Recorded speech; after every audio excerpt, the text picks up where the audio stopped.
So guys, the January transfer window is now closed and we have had one hell of a busy time. We've made a load of signings and some more sales. Let's get into this episode and find out who's joined the club.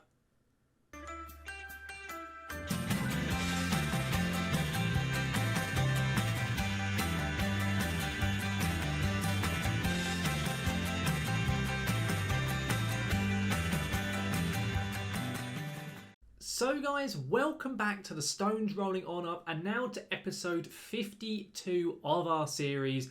We, as I've just said, have finished the January transfer window. We are at the very beginning of February, ready for some very difficult games today. And as I've already mentioned, we have had a very busy time of it. If you missed last episode when we made a massive sale with our star striker in Martin Gillespie, I would highly recommend going and watching it. There's a link right above me for you to click on. We also took on some difficult games up against Carlisle and Oxford in the league and in the EFL trophy. So if you want to have a look at that, just use the link to take a look at that episode. But following on from that episode, guys, we played a few games in both the league and in the cup. And as you can see, we've been very busy. I'll go through who we've sold first of all. So of course we sold Martin Gillespie and we sold Jan Dander. As I mentioned in the previous episode, Dander had a bid on him, as did Gillespie. They've both gone now permanently. Dander went to Lincoln for £150,000, possibly rising to 180, and Martin Gillespie of course went for that massive 8.5 million. I still cannot believe he's gone for that fee. He is a very good player, don't get me wrong, and it does reckon he will be a Premier League level player, but 8.5 mil is insane. The guy was valued at about 800 grand and he went for 10 times that fee. So cannot believe he went for that, but he has done, and it's helped the club out no end. We've also sold two of our centre backs on the club, both of which had only 6 months left on their deal, so I thought it made sense to ship them out. The first was Lillian Brassiere, who went to Barnsley for £75,000, and the other was Dion Sanderson, who went to Ipswich for 50 grand. Both pretty cheap deals. They both left on deadline day, but I brought in some other centre-backs, so it made sense for me to move them out.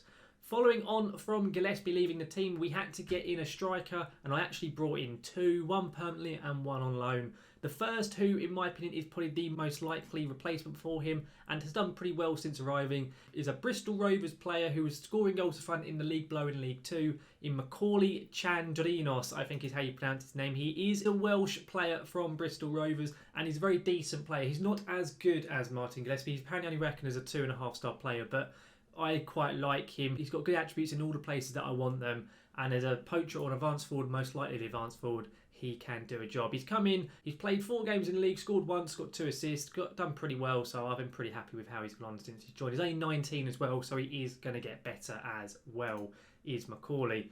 Now, we've also brought in a couple of loan players from our affiliate in Southampton. The first being Juan Cruz, who is a very, very good player. He is a winger by default, but I've got him in partially to play on the wing whenever we change up the formation to play wingers, and also to play as an attacking midfielder, probably as an advanced playmaker or a shadow striker. He has all the attributes to do it, so I thought on a loan where I'm not paying any wages, it made sense to bring him in. So a very good option in Juan Cruz. Now, I wanted to get in another midfielder, especially with Dander leaving and the fact that Max Power's been getting on my nerves all season. And I've done so with a loanee player from Marseille in Timothy Riviere, and he is very, very good. He has 20 determination. He is so good technically in terms of being able to play passes in the middle of the park and running with the ball and things like that. And as a deep line playmaker or a Mazzala, he is fantastic. We're only paying £2 grand a week to loan him in as well. So Timothy here is a very good option for us. Now, we also brought in some centre-backs, as I already mentioned, because we sold the likes of Brassiere and Sanderson. The first of these was quite an expensive purchase, but considering all the money we got from the Gillespie deal, it really is barely even a drop in the ocean. And the first is Kurt Perry from Man City, a young centre-back, considered 3-star already. He's only 19 and a very good player. Got a very good option as that central defender cover role. With Brassiere moving on, I wanted to make sure I had a cover defender in replacement, and that is what Kurt Perry is. We also brought in another centre-back, although he can also play right-back, in Zach Viner from Sheffield Wednesday. Quite a cheap deal, and both as a fullback and as more likely the ball-playing defender or central defender option, he's very decent there as well. Another 3-star player, very good option. I think both of our centre-backs we put in are improvements on Brassiere and Sanderson, so I'm pretty happy with that. Now, the other striker we've got in is another loanee, this time from Leicester, in Peter McBride. He is better than Chandrinos. He hasn't actually played for me. He's not long joined the team, but I think as an option, he's a good player. He's also been injured as well. I think he's only just got back to being fit. But he's a good player, a good youngster, coming in on a very cheap deal. I was very happy with this option. So we've got two very good strikers in replacement for Gillespie leaving. The final player we brought in is another loanee, this time again from our affiliate Southampton, in Fraser Greengrass, and he is a left-back option. Because of the fact that I'm not overly convinced anymore by Danny Preston as the backup, I wanted another left-back, so Fraser here has come in. It's going to be him and McCallum battling it out for that left wing-back role. He's very decent at it, so I was very happy with this deal. So overall, we've had a very busy window, but I'm very pleased with the business that we've done. In terms of how we've gotten on in the league, however, we haven't been brilliant. We've been okay. We've kind of sorted out some of our form, but we're still inconsistent. Of course, when we last played, we had Carlisle and Oxford. The following game after the Oxford game in the EFL Trophy was Oxford once again, but this time in League One. And we beat them again, this time with a 2-1 victory. We just about managed to beat them. We scored in the 94th minute with a Tafani goal, and we just about scraped through that game. Afterwards, we had a very difficult game away at Plymouth, and this is where the youngster Macaulay Chandrinos, the new striker, scored on his debut, I think it was, and it was a very good result for us. A 2-1 win away at Plymouth. Very chuffed with this result. We then played West Ham's under-23s in the EFL Trophy quarter-final, and we won that 3-0. West Ham had a player sent off for a disgusting 2-30 tackle, and it was a horrendous tackle, and we won that really comfortably 3-0, so very happy with that. We've been drawn into the semi-final against either Cambridge United or Walsall. We're still waiting to find out who we're going to have. So that may well be a match we come back for in the future. I'm not sure yet. We'll see kind of how it goes. Afterwards, we then had a very disappointing game away at Rotherham. We actually went 2-0 up, and we're 2-0 up at half-time, and we lost it 3-2. It was 2-2 going into the 80th minute, and then Canas, our midfielder, got sent off, and then Rotherham scored a winner. Very disappointing. We deserved at least a draw, and we just threw it away in this game. I was very angry after this result, but it wasn't the end of the world. It was just a bit unlucky, to be honest with you. Afterwards, we then faced off against Coventry at home, and it was a ball draw. We didn't create anything. We didn't deserve anything. We defended quite well, but other than that, there was nothing really positive about this game at all. But overall, with those wins and draws and losses in the league, we are still sitting in 8th place. We're currently 3 points off of Barnsley in 6th. We still are in contention for a playoff spot. I'm hoping that we can get one by the end of the season. We've got some difficult games today, that's for sure, when we face off firstly against Peterborough away, who are in 2nd place in the league, and we also have a tough game against MK Dons, who are around our position down there in 10th. So definitely some tough matches. In terms of how we're lining up for the first one with Peterborough, we're going with a relatively full-strength side. It's Lewis Ward in net, the new centre-backs in Zach Viner and Kurt Perry alongside Craig Thorpe at the back. It's then Zach Swanson at right back, Sam McCallum at left back, Manny Smith and Canas in midfield, Timothy Reviere, the new loanee signing, in attacking midfield, and then the youngster Chandrinos at the right side of striker, what was Gillespie's role, alongside Ugbo. The other signings we brought in, the likes of Greengrass, Juan Cruz and McBride, are all on the bench, so hopefully we'll see them all today in our episode. Let's get into this game though with Peterborough and see if we can start the episode off with a win. So then let's submit our side and see how we... Oh, hang on. No, we're not. I've got 2 lone players. I need to take a lone player out. Right. Okay, I didn't realise that. I always forget there's those rules on there. I guess we take out Greengrass for Danny Preston then. So ignore that. We haven't got all the new signings on the bench. Right, let's submit our side. We'll give a new squad number to Peter McBride. I'll make him number 21. There we go. Just give him a random number. Right, let's see how Peterborough are going to line up for this game against us. They're going with a 4-3-3, a narrow 4-3-3 as well. And they've still got Ivan Toney up front for them. Oh, goodness sake, he's going to probably destroy us. Right, I'm going to go into the dressing room. I'm going to say to the lads that we've got nothing to lose here because we haven't. Peterborough are a really strong side. They're expected to be going up this season. They are in 2nd place. So if we can get anything from this game, I will be chuffed. Hopefully we don't get smashed to bits. I'm wondering, to be honest, with them playing this formation, if we should just put wingers on really quickly and just play wider. It might just favour. We've got a corner here from Manny Smith. Ugbo can't score it, unfortunately. I'm just going to zoom in a bit. I must be a bit zoomed out from my last game. I am wondering if we should do that. We're dominating possession at the moment. Really are. And it's a good sign so far. We'll see what happens. I'm not going to be too rash and change everything too quickly. I'm going to say to the lads, though, that we should be getting creative. And most of them reacted pretty well to that, other than Lewis Ward.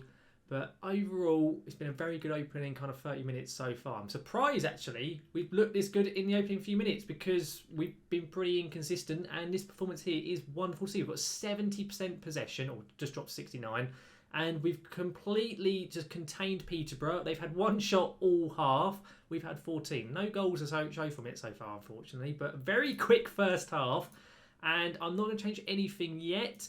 But I'm very tempted to pretty quickly to put those wingers on. I'm going to just go out for the second half and just leave it for the moment. I don't want to break anything and change anything we're doing. Oh, no. There's a highlight now for Peterborough. They got a free kick. And we got it clear. Come on, let's counter. Chandrinos. He's quite pacey, is Macaulay. Come on, son. What are you going to do with it? He's running down this right-hand side. Chandrinos on the ball. He's been tackled. Can he keep it on? He has done quite well to Swanson. Back up to Chandrinos. Come on, Macaulay. He's whipped it in. Ugbo! Oh, it's over the bar. Unlucky from him there. Okay, Peterborough have changed up their formation. They are now playing wider. I am really tempted to just match them pretty much. Riviere on the ball here, though. The new signing from Marseille. I can't believe we managed to sign a player from Olympique Marseille. He's a very good player, though. But Callum on it here, out on the left. Canas now on the ball. Maddie Smith to Canas, back to Smith. Come on, McCallum now on it. Sam McCallum to Canas. Come on, we've been really patient, which is nice to see. Canas again. It's a pen. That's a pen. I don't want Ugbo taking it. I want Chandrinos. Come on, let's get the youngster on it. He's got decent composure and finishing and so on. Come on. Macaulay Chandrinos, his first game on an episode. Can he score from the penalty spot? Chandrinos, he has done. Come on. Get in there. Fantastic. That is so good. Come on, we're beating Peterborough away. It's going to be a massive result if we do beat them. Really good pen. Keeper goes the wrong way. Really good effort there from the youngster from the spot.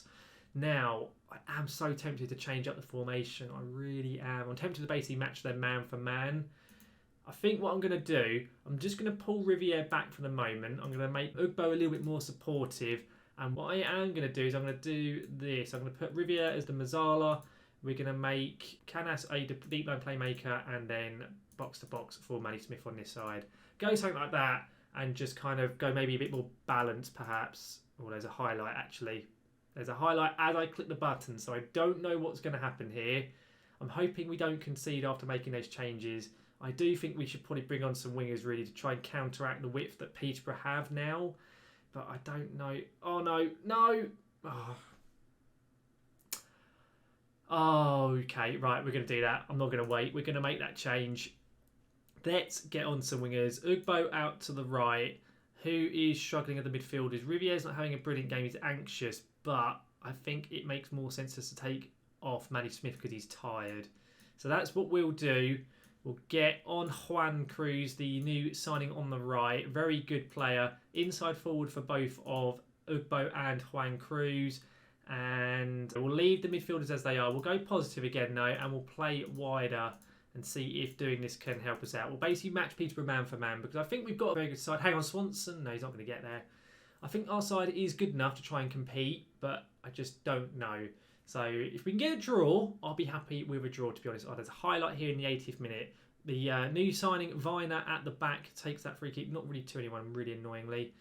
But are we going to win the ball back? Oh, that's so poor, that defending. That is so poor. Thank you, Lewis Ward, for saving that, not being completely inept like our defenders then. Right, Swanson can come off because he's struggling physically. We'll get Joel Senior on the pitch. Oh, I don't know what to do. I don't want to lose this game. It's such a massive game. We cannot afford to lose it. But we need to really start winning these types of games if we're going to try and push for the playoffs. Because, of course, this could well be our final season. I think it's more likely going to be our final season with Maidstone. Just because of the fact we're just running out of time before FM21. So we need to try and get promotion. Try and reach the promised land of the championship. And I saw that Peterborough went narrow again. So what we're going to do, we're going to focus play down the wings. I'm going to take off Chandrinos for Peter McBride, the other signing we've made. And I'm going to make our wingers more attacking as well. Come on, lads. Let's please try and just get the win here. Oh, there's a highlight. I don't know if it's a proper highlight because we're doing the tactics. I think it's just because I was making tactical changes. Chandrinos with it. Oh, hang on, there is... Oh, he's offside. No, it was just because I was making the changes. I'm going to go attacking as well and say demand more. I think we're running out of time, but it looks like we are going to get a draw away at Peterborough. We have done, which is fantastic. I would have taken that before the beginning of the game, so I'm very pleased that we've gotten a point here today. Dressing room, let's go in and say, well done, lads. They all like that. In the league, what does that do for us? Let's have a look. So in the league, we're back up into 7th now. We are 5 points behind Barnsley, so a bit unfortunate there, but we have moved ourselves up a place and we didn't lose to Peterborough. Of course, we've now got to play MK Dons, who are still sitting in 10th, so I'll see you for that game in a few seconds.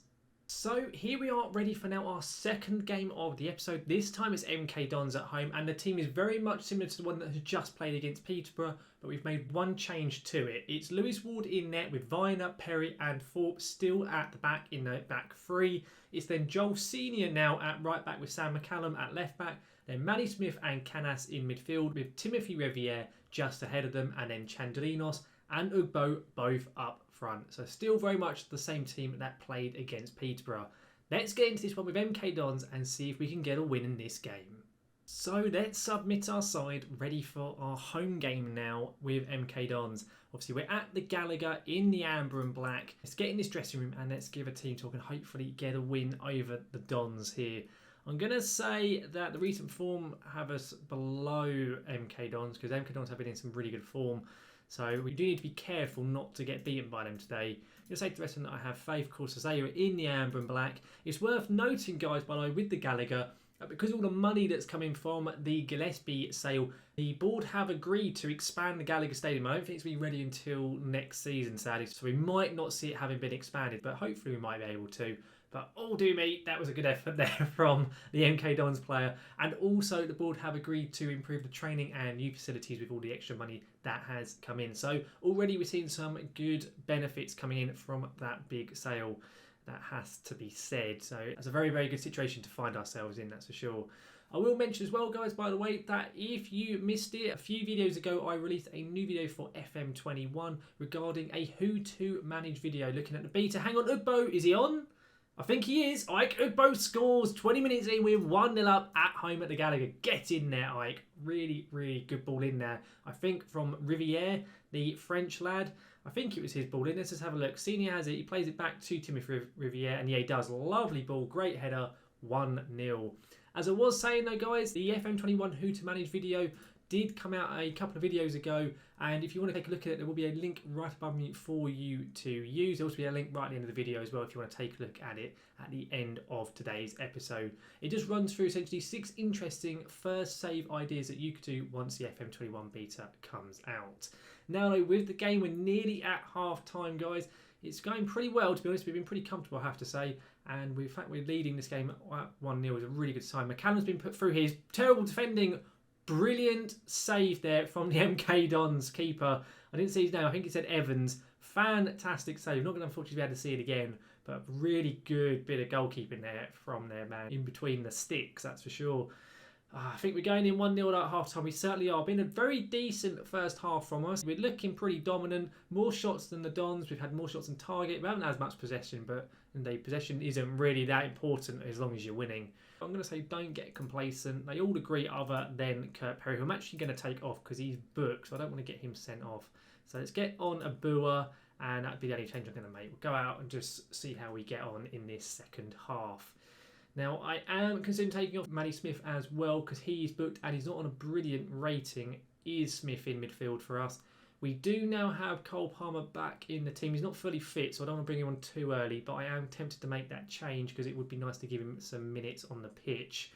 After this game as well, guys, we have to take on league table toppers in Middlesbrough. So we've got a really difficult game. I won't be coming back for that for next episode because, of course, it's so soon. Chandrinos' shot is blocked there on the line pretty much. But as I say, we won't come back for that match, but that will be a really difficult game. And if we can get some points against them, that will be massive for our playoff chances. Really will be. I'm going to make a sub now. I'm going to take off Manny Smith for Cole Palmer. And I think that's the only change we are going to make for the moment. I might swap him and Riviere over in a couple of minutes as well, because I don't want to get him injured any more than he already is by having him running around too much. Also, Chandrinos is having a poor game, so I'm going to take off Macaulay up front, bring on Peter McBride. I am going to swap Riviere and Palmer over. We'll make Riviere become the Mazzala instead, and then go like this for the last 5-10 minutes or so. I'm going to put us on to just cautious, put a bit of time wasting, and be more disciplined for the last few minutes, and hopefully we can see... Oh, hang on. Cole Palmer with a very dangerous free kick here. Come on, Cole Palmer. Seal the game off. Just kill off MK Dons here. Get a nice, comfortable 2-0 win. He's wasting time like I've asked him to. Come on. Now, we actually can see him take the free kick. Cole Palmer, he's gone for it. It's just wide. Right, let's go defence. Oh, no. There is a highlight. It looks like it might be for us, but I don't know. I don't like the fact there's a highlight with only 30 seconds of the game remaining. I'm feeling very nervous. That's a lovely ball there from Canas to McBride. Okay. Is that the highlight? Or is there going to be like a last second chance at MK Dons? I'm hoping not. I'm hoping that's just going to be it. Ref, blow the whistle, please. Blow the whistle. Ref, please, we're overly allotted time. Get in there. We've won it. 1-0. It's a very cagey game, but we've got the job done. We got the win against a very tough MK Don side. Gonna say to the lads, a good win there, boys. Really good performance. How does that do us in the league? We're still in 7th, but the gap has been closed once again to Barnsley to again only 3 points. That is a really good performance from us. I'm really pleased with that. Very happy to be still in that hunt for the playoffs. As I say, we do have a very difficult game though up next with Borough. Still though, let's take a look at our schedule and we'll see what we're going to come back for next episode. So, of course, as I've said, I don't really want to come back too quickly because I want to get through a little bit more of this season. So I'm thinking we'll come back into March at some point. And considering the fact we have already been mentioning Barnsley being one of the teams up there in the playoffs, I think it might make sense for us to come back for the Barnsley game early on in the middle of March. And we'll also come back for the Fleetwood game just after that as well. So next episode, guys, will be Barnsley at home and Fleetwood away in League One. So then, guys, that just about wraps up today's episode. To be honest, compared to how we've done in previous episodes, those results today have been a lot better than what we've been seeing previously. 2 very decent performances, a good draw against a very, very difficult Peterborough side, and then we managed to just about squeeze out MK Dons and get the win that we needed to keep ourselves in that playoff hunt. It means that hopefully by the time that we come back for next episode, when we take on Barnsley, we may well find ourselves back in the playoffs, or at least still very much chasing that pack. Of course, as well, we're still in the EFL trophy, so possibly by the time we come back next episode, we may well find ourselves even in the final of that competition. We will have to wait and see. Hopefully, in the time between this episode and next episode, the new signings that I've picked up can start bedding themselves into the team and we can go on a good end of season run. Hopefully, though, guys, you have enjoyed today's episode. If you have, then please do chuck a like on it. It really does help the channel out. And also let me know down in the comment section what your thoughts are on all of our new signings. Do you think the likes of Chandrinos and Peter McBride as the new strikers can do a good job of replacing Martin Gillespie? And is everyone else who brought in like the new centre-backs and so on, are they good options for us? As well, guys, if you're looking forward to seeing any more of my content, whether that being the Stones Rolling On Up series here for FM20 or any more of my experiments, I do have one more plan which I'm hoping to come out this week. And do make sure to subscribe to the channel and keep updated with everything that I release here on LS Plays FM. As well, guys, as I mentioned earlier in the episode, and you should hopefully be seeing it linked on the screen, if you do want to take a look at my FM21 Who to Manage video, then just use a link next to me and it'll take you to that video. But guys, thank you very much for watching. I will see you again next time.